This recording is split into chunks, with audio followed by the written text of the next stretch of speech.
뉴욕 3대 지수가 모두 일제히 하락 마감했습니다. 상승 출발을 했지만 결과적으로는 마감해서 다 밀림에서 끝났는데요. 차익 실현이 계속되고 있는 것이다, 이렇게 판단을 좀 해야 될 것 같습니다. 기술주들 같은 경우는 뭐 엔비디아는 올라갔지만 전체적으로는 좀 다운되는 느낌이 좀 있었고요. 대신에 뭐 큰 폭으로 낙폭이 나온다거나 뭐 하락세로 완전히 전환된다거나 그런 형태의 느낌은 아니었던 것으로 보여집니다. 그래서 이런 쪽으로 생각해 보면은 뭐 그렇게까지 부담되지 않은 것 같은데, 자, 주말장 어떤 식의 변수가 나타날지 알아보도록 하고요. 정부에서 추진한 밸류업 공시와 관련된 그 정책적인 부분에서 대기업의 참여가 전무한 것으로 드러나고 있습니다. 일부 금융주들은 일단 공시를 진행하긴 했는데 금융주 섹터 제외하고 나서는 뭐 삼성그룹이든 현대그룹이든 뭐 전혀 참여가 없습니다. 그래서 이 대기업의 참여가 없다고 한다면 실질적으로는 맹탕이나 마찬가지거든요. 그러니까 이런 부분들 어떻게 봐야 되는지 좀 알아보도록 하고요. JYP 엔터가 조금씩 반등할 것이라는 얘기가 나오고 있는데 과연 반등 시그널일지 한번 고민을 해볼 시기가 왔죠. 자, 엔터주들 움직임들이 굉장히 좀 답답한 그런 흐름도 보이고 좀 있는데요. 자, 이 부분들이 실질적으로 이제 크게 뭔가 적용되거나 그런 느낌 없고 와닿는 느낌도 별로 없죠. 또 주가가 그동안 너무 많이 하락했기 때문에 기술적 반등 아니냐, 이런 식으로 느낌이 나타나기도 합니다. 진짜 반등 시그널인지 그 부분도 하나씩 짚어보도록 하죠.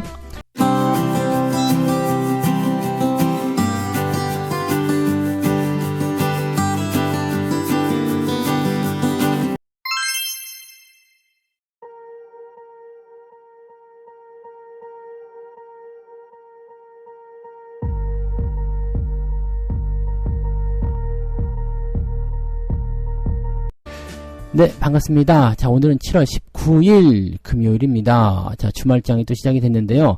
변동성 때문에 약간 고민이 좀 될 것 같다 보여집니다. 자, 지금 상황에서는 일단 상승 출발했다가 하락으로 밀렸기 때문에 지수 포인트 자체가 안 좋을 것 같다라는 판단이 좀 될 수 있습니다. 다만 이제 낙폭 자체가 그렇게 크지는 않기 때문에 크게 문제될 건 없어 보입니다만, 나스닥 지수가 마이너스 0.7% 하락했어요. 그리고 다우 지수는 마이너스 1.29% 하락됐습니다. 장중에는 다우 지수가 또 사상 최고치 경신도 했었는데 그 이후에 좀 밀리는 모습이었죠. 그래서 그런 부분들이 조금 부담스럽다, 뭐 이렇게 얘기는 하고 있습니다. 이 후발 시점에서 그 후반부에 좀 떨어지는 이런 모습들은요, 일단 심리가 조금 부담스럽다라는 것을 좀 표현하거든요. 일단 전날 많이 내렸기 때문에 기술적이든 뭐든지 간에 반등이 좀 나오지만 그 이후에 부담감을 가지고서 털어먹는 모습들, 즉 단기적인 차익 실현, 이런 것들이 나오는 모습들을 보셔야 됩니다. 자, 오늘은 종목들이 골고루 좀 섞여 있었기 때문에 그런 부분들을 좀 보셔야 될 것 같고요. 특별한 이슈는 없고 그냥 이 기술주들에 대한 차익 실현 움직임과 반발 반등, 뭐 이런 정도가 좀 주요한 포인트였다고 보시면 되겠습니다.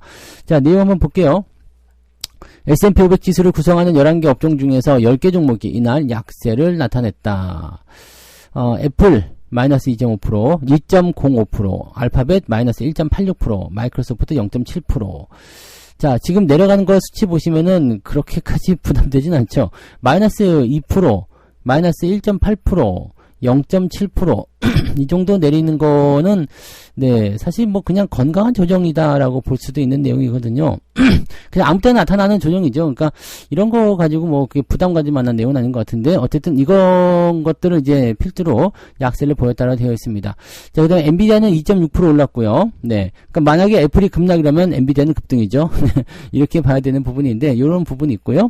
자, 그 다음에 반도체 수요가 여전히 강하다는 그런 전망, 이런 것들이 있었기 때문에 TSMC의 발표 실적이 굉장히 크게 증가했죠. 그리고 3분기 매출 같은 경우도 30% 넘게 증가할 것이라는 전망이 나타나면서 TSMC도 미국장에서 좀 올랐어요. 그러니까 반등에 조금 성공하는 모습인데, 뭐 근데 AMD라든지 뭐 등등 막 섞여 있어요. 얘네들은 좀 떨어지고 어떤 것들은 좀 올라가고 뭐 이런 모습이기 때문에 현재 포지션에서의 움직임들은 글쎄요, 이게 누가 진짜냐를 이제 걷어내는 그런 모습이지 않을까 생각해 봅니다. 자, 소형주 중심의 러셀 2000 지수도 낙폭이 1.85%에 달했다. 즉 러셀 2000도 좀 떨어지다 보니까 다시 또 대형주 넘어가는 거 아니냐, 이렇게 나올 수도 있겠죠. 계속 왔다 갔다 하는 그런 모습일 것 같은데, 계속 왔다 갔다 하는 것이 좀 헷갈린다고 한다면 그냥 가만히 계시면 됩니다. 그럼 어차피 절로 갔다 다시 넘어오게 되어 있어요.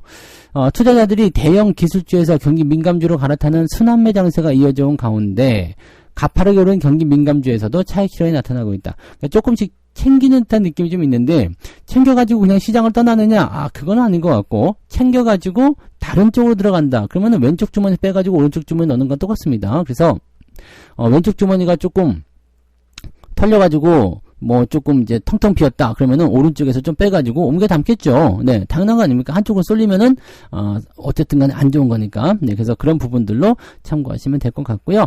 차익 실현이 일어나고 있는 것으로 보인다. 대부분 이제 차익 실현. 그러니까 차익 실현이라는 것은요, 시장이 나빠서가 아니라 단계에 많이 올라와서입니다. 그러니까 쉽게 얘기하면은 단계에 너무 올랐기 때문에 좀 챙기고 가자라는 식의 느낌이거든요. 이렇다는 것은 추세나 전반적인 랠리나 이런 것들이 끝나진 않았다는 얘기고요.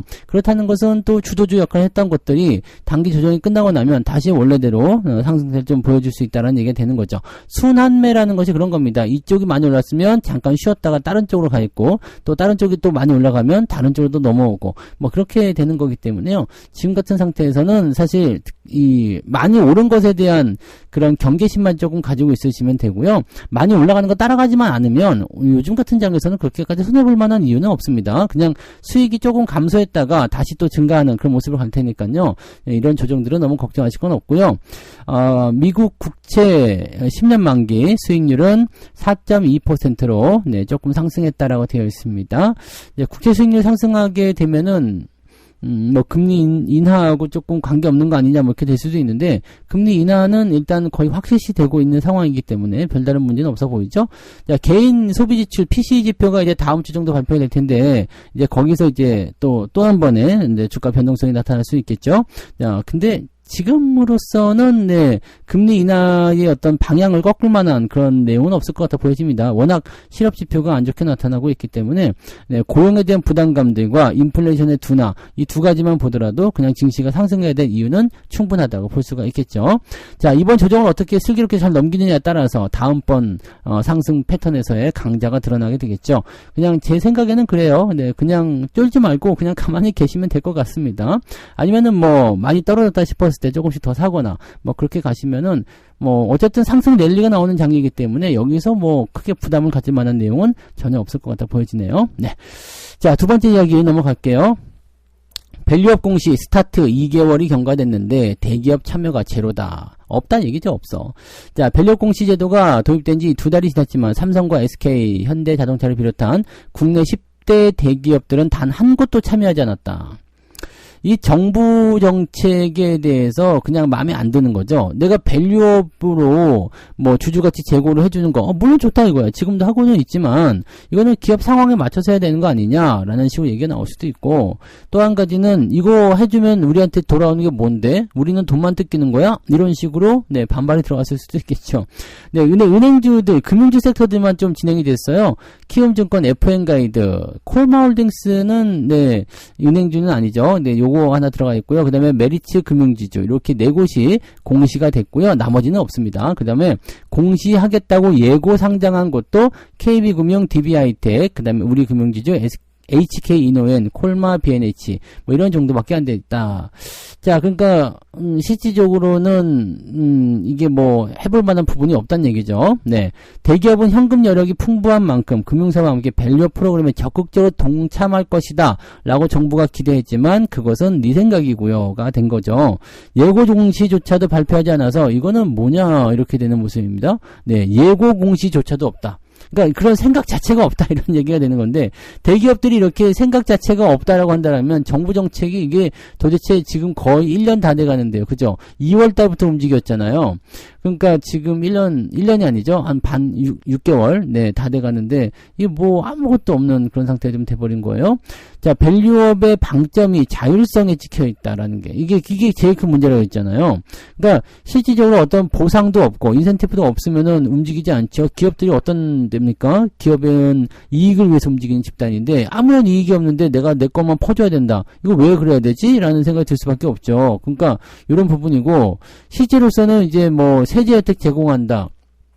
되면 좋습니다. 네, 세제 혜택이 되면 좋아요. 뭐 법인세 감소라든지 법인세 5% 깎아준다 그랬던가요? 네, 법인세 감세, 그 다음에 분리과세 뭐 이런 거 해주게 되면 당연히 좋죠. 근데 이게 과연 국회를 통과할 수 있겠느냐? 네, 이건데 국회 통과가 쉽지가 않겠죠. 네, 왜냐면 세제법은 일단 국회를 통과해야 되는데, 지금 여서야대 아닙니까? 그죠? 네. 당연히, 네, 이게 좋은 법이라고 하더라도, 일단은 이쪽 당에서 끌고 나오면 저쪽 당에서 반대하는 거고, 저쪽 당에서 끌고 나오면 이쪽 당에서 반대하는 거. 이게 우리나라 국회잖아요. 그러니까, 쉽지가 않다는 얘기죠. 이 자율성이라는 것이 문제예요, 자율성. 자율성이 뭐, 지난번에 세게 말도 하더만, 뭐, 상폐시키겠다, 뭐, 이렇게, 얘기도 했었는데, 근데, 그것도 참 재밌는 게요. 삼성전자가 만약에 공시 안 하고 버티겠어. 그러면, 상폐시킬 수 있을까? 네, 안 되겠죠. 그러니까, 사실 이거 좀 잘 알아보고, 그냥 생각한 대로 그냥 내세운 게 아니고, 잘 생각해보고, 또 기업들 총수들하고 이야기도 좀 해보고, 확답을 얻고 나서 발표를 좀 해줘야지. 그냥 이런 거, 네, 처음부터 되게 좀 실망감이 많았었는데, 정책이 이렇게 갈팡질팡하는 사이에 대기업 오너 일가는 소액주주의 이익에 반하는 형태를 보이고 있다. 자, 대표적인 회사가 두산이다. 두산 요즘에 많이 욕먹고 있습니다. 네, 알짜 자회사 두산밥켓을 분할 합병하는 과정에서 두산에너빌리티와 두산밥켓 소액주주들이 이익을 훼손했다라고 되어 있는데, 글쎄 저는 그 보기에는 종목 진단을 해드렸지만, 그렇게까지 이익을 반하는 일인가? 라는 싶은 생각이 좀 있어요. 네. 뭐, 아무튼, 네. 뭐, 그거를 이제 장기적으로 보유하는 입장에서 어떻게 될지 모르겠지만 주주 입장에서 봤을 때는 주가가 크게 밀리지 않고 또 나는 여기서 그냥 떠나겠다 마음 먹어버리면 되지 않을까 싶은 생각인데, 물론 이제 생각의 차이일 것 같아요. 나는 이 회사를 정말 믿고 투자했는데 이렇게 되면 배신이야, 이렇게 생각할 수도 있을 것 같긴 합니다. 근데 글쎄요시다. 네, 아무튼 뭐 이렇게 된 거고요. 네, 두산과 최대주주 일가가 돈 들이지 않고 두산밥켓 지분을 높이는 데 성공해서 이번 합병의 최대 수혜자가 됐다. 즉 최대주주와 그놈들만 돈 벌었다, 이런 얘기 되는 거고, SK 역시도 SK이노베이션과 비상장사 SKENS가 합병하는 과정에서 소액주주 이익이 고려되지 않았다. 그죠? 네. 그리고 한화, 현대차 이런 애들은 지금 지배구조 개편이 진행 중에 있죠. 모비스라든지 또는 한화의 주가가 의도적으로 좀 눌리고 있다. 왜냐면 이제 한화에너지를 통해서 들어오는 거 제가 지난번에 말씀드렸잖아요. 그런 부분들 때문에 이제 애매하다라는 얘기죠. 네. 한화에너지가 지금 한화의 지분을 확보하기 위해서 공개 매수가 들어와 있잖아요. 이 한화에너지는 김 회장님의 새 아들이 100% 지분을 가지고 있는 그런 종목이기 때문에, 이렇게 해서 들어와서 이대주주로 올라서게 되면 어떻게 돼요? 네, 결과적으로는 네, 하나의 지배력을 강화시키는 요소가 된다라는 거가 되는 거죠. 아무튼 뭐 자기들의 그런 이해관계를 통해서 움직이는 거기 때문에 요거는 뭐 그냥 그렇게 되어 있다 보셔야 되겠죠.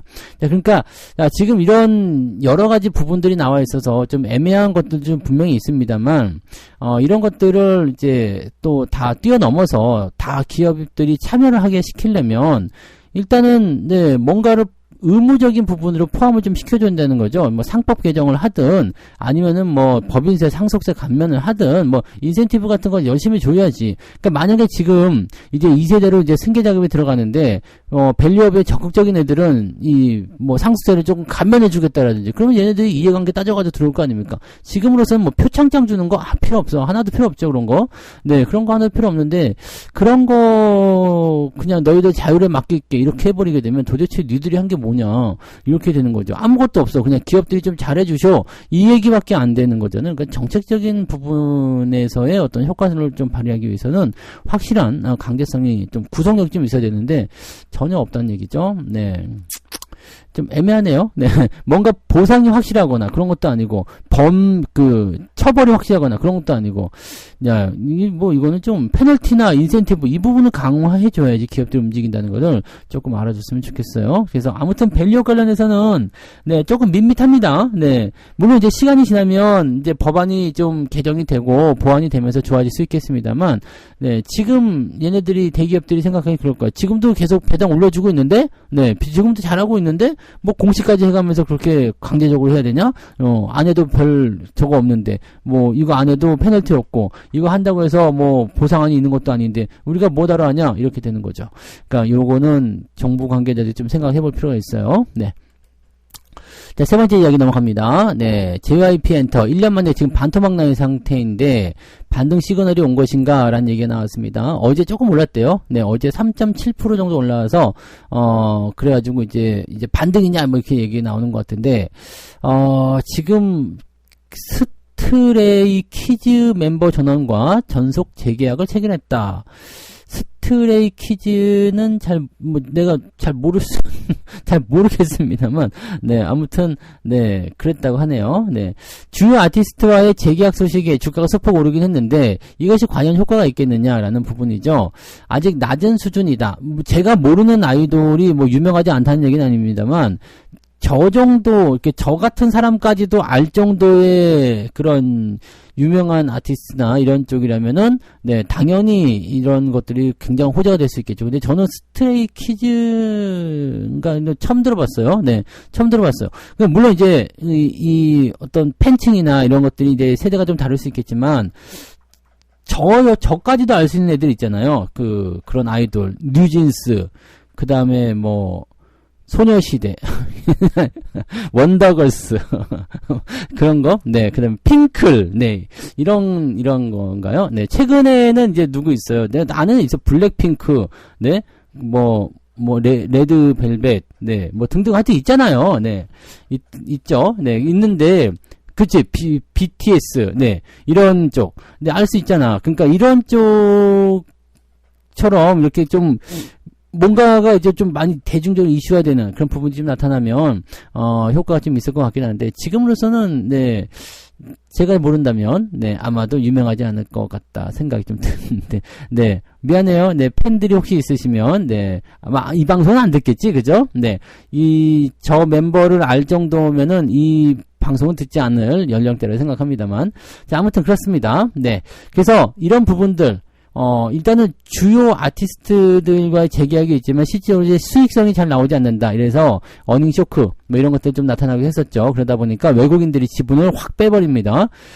작년 같은 경우는 47% 정도 있었는데 지난 17일 네, 엊그저께죠. 이때는 16%까지 떨어집니다. 그러니까 얼마만큼 팔아먹었는지 알겠죠. 자, 엔터주가 다시 올라가는 상황이 되려면 외국인의 매수가 다시 들어오거나 추세가 바뀌어야 되는데 아직은 그런 모습이 없기 때문에 글쎄옵시다입니다. 자, 빈집이 된 상태에서 개인 투자자들이 열심히 빈집 털이를 들어왔는데 정말 다 털어먹고 뛰었기 때문에 오히려 수리를 해야 되는 그런 상태가 돼버린 거죠. 그래서 지금은 수리비가 더 많이 드는 그런 상태가 되었다. 조금 애매하네요. 네. 자, 주가가 일단 계속해서 내려가면서 개인 투자자 대부분은 이렇게 빈집에 들어왔지만 손실을 벗게 되었다라는 거고요. NH투자증권의 통계에 따르면 16일 기준으로 JYP 엔터 투자자 25,398명 가운데 투자자 어떤 손실 비율은 85.54%. 아직 수익 난 사람이 있긴 있네, 그죠? 네, 평균적으로 72,000원 정도의 매수에서 20% 이상의 손실을 보고 있다. 평균적인 투자자들은 일단은 투자를 하고 있다는 얘기네요. 손실을 보고 있다는 얘기네요. 그래서 이렇게 되어 있는 상태인데 주가가 이미 반토막이 됐지만 증권가는 눈높이를 또 더 낮추고 있다는 것도 문제가 되죠. 실적이 더 나빠질 것이다라는 전망이 있습니다. 2분기 실적도 별로 안 좋을 것이라 전망되고 있어서 주가가 더 빠질 수도 있다는 얘기가 될 수 있겠죠. 이번에 실적 발표가 좀 안 좋게 나오면 주가가 더 하락할 수 있기 때문에 주의가 좀 필요하다고 보시면 됩니다. 자, 일단은 엔터주들은 상반기는 애매하지만 하반기엔 좀 괜찮을 거다는 전망이 있죠. 네. 그래서 하반기부터 조금씩 괜찮아지기 시작하면 이제 아마 찬바람 불 때쯤 돼서 되지 않을까. 3분기도 만약에 3분기부터 좋아진다 그러면 3분기에 거의 끝나갈 때쯤 되어야지만이 그런 부분이 나타난다라고 생각하시면 됩니다. 그래서 엔터주들은 성급하게 생각하지 마시고요. 반등 시그널 아직은 아닌 것 같아요. 뭔가 좀 더 돌아서야 되는 부분이 있어야 되는 거기 때문에 조금 더 기다리시면 될 것 같아요. 조금 더 기다렸다가 천천히 그렇게 대응점을 찾아가시는 게 필요할 것 같아 보입니다. 네. 자, 이렇게 해서 오늘 세 가지 이야기 전달해 드렸고요. 미국의 3대 지수가 모두 하락했는데, 일단 기술주 쪽의 움직임은 모두 떨어진 건 아니에요. 반도체 쪽에서도 다 떨어진 건 아니고, 또 엔비디아가 올라갔기 때문에, 뭔가 이제 좀 혼조 양상의 포인트가 좀 있겠죠. 바닥이다, 아니다, 돌아선다, 아니다, 여기 계속 나올 것 같아요. 일단은 투매성 움직임들은 진정성이 좀 보인 것 같고요. 트럼프가 뭐라고 짓거렸던 간에, 우리 실적 잘 나오는데? 그러면서 일단 반등 나오는 거니까 요 부분이 약발이 먹힐 건지 아닌지를 좀 지켜봐야 되겠죠. 네. 자, 그 다음에 밸류업 공시에 대기업 참여가 전혀 없다라는 거. 이거는 정부 관계자들이 조금 생각해 줘야 됩니다. 페널티나 인센티브가 확실하게 진행이 되어야지만이 대기업 참여가 있을 수 있습니다. 전혀 이익이 없는데 걔네들 돈을 퍼주는 이런 밸류업을 진행할 이유가 전혀 없다는 얘기죠. 그러니까 요 부분들 잘 좀 참고해 줬으면 좋겠고요. 자, JYP 엔터의 반등 시그널 아직은 아닌 것 같습니다. 같습니다. 네, 아직은 아닌 것 같고, 엔터주들 같은 경우는 대체적으로 상반기는 조금 침울하고요. 하반기 또는 이제 내년 넘어가야지 괜찮지 않을까 생각되는 모습도 좀 있습니다. 그래서 확실하게 돌아서기 전까지는 네, 반등 시그널 아니니까 천천히 지켜보고 대응하시는 것을 권장해 드립니다. 자, 책 한 곡 읽고 마무리합니다. 시장이 좋지 않아서 계좌가 손실 중일 때는 상승장일 때보다 훨씬 더 신중해야 한다. 시장이 오를 때는 아무 주식이나 대충 사도 잘 오르겠지만 조정을 받는 시기에서는 평소보다 더 많이 분석하고 주의해야 되기 때문이다. 자, 그러니까 이렇게 상승 이후에 조정이 조금씩 나올 때도 있어요. 이럴 때 그냥 막 사지 마시고 네, 조정 이후에 상승이 나오면 더 길게 간단 말이에요. 그러니까 그런 조정이 끝났다는 어떤 판단이 들었을 때 진행이 돼야 되지, 조정이 진행 중인데 여기가 저점이겠군이라고 생각해서 미리 들어가시면 안 됩니다.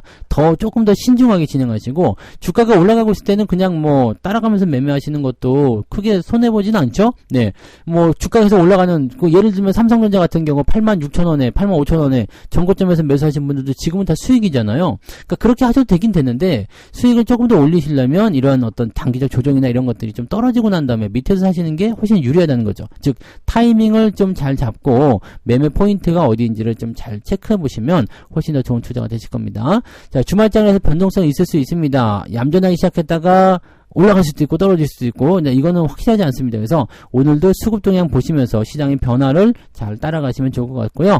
네, 반도체 종목군들 뭐 변동성이 있다라고 얘기 나왔지만은 뭐 그렇게까지 큰 변동은 없을 것 같아 보입니다. 오히려 상승할 수도 있는 가능성이 있고요. 그다음에 뭐 하이닉스 이제 이틀 동안 떨어져가지고 뭐 끝났다 죽었다 이런 얘기 나왔는데, 하이닉스 오늘 반등 가능성이 있죠. 그러니까 그런 부분들도 같이 체크하시고, 죽더라도 한 번에 안 죽습니다. 한 방에 끝나는 거 아니에요. 그러니까 너무 쫄지 마시고 시장 흐름들 좀 더 지켜보시면서 천천히 더 대응하시기 바랍니다. 자, 오늘 여기까지 하고요. 네, 저는 장중시장 때 다시 오겠습니다. 고맙습니다. 본 방송에서 제공되는 모든 정보는 투자 판단의 참고 자료이며 투자의 최종 책임은 본 방송을 이용하는 본인에게 있습니다.